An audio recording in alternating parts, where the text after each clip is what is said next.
एगो से शादी हम करबो एगो से छौरा DJ Raja, DJ Raja. एगो से छौरा जीतवा रे या जीतवा रे एगो से शादी हम करबो एगो से छौरा जीतवा रे भौजी के छौ दुगो बहिनिया छौ पूरा चीजवा रे भौजी के छौ दुगो बहिनिया छौ पूरा चीजवा रे छौ पूरा चीजवा रे एगो से शादी हम करबो एगो से छौरा रजिंदरा रे एगो से शादी हम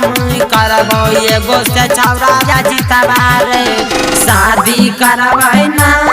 अब त शादी करबै ना हे हो शादी करबै ना अब त शादी करबै ना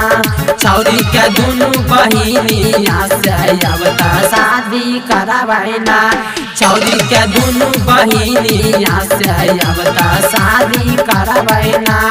शादी करबै ना रिमझिम रिकॉर्डिंग स्टूडियो सिमरी बख्तियारपुर। एगो से छौरा जीतवा रे या जीतवा रे एगो से शादी हम करबो DJ Raja, DJ Raja. जीतवा रे एगो से छौरा जीतवा रे अगला साल एकरा नुनू है तो कहिए सोनू भतीजवा रे अगला साल एकरा नुनू है तो कहिए सोनी भतीजवा रे कहिए सोनू भतीजवा रे एगो से शादी हम करबो एगो से छौरा रोहितवा रे एगो से शादी हम करबो एगो से छौरा रूपेशवा रे एगो से छौरा जीतवा रे या जीतवा रे एगो से शादी हम करबो एगो से छौरा DJ Raja, DJ Raja. एगो से छौरा जीतवा रे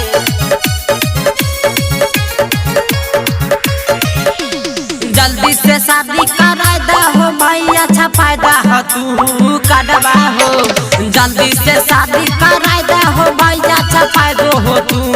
कटवा हो छपायदो हो तू कटवा हो एगो से शादी हम करवा एगो से छौरा जीतवा हो एगो से शादी हम करवा एगो से छौरा कुमदवा हो।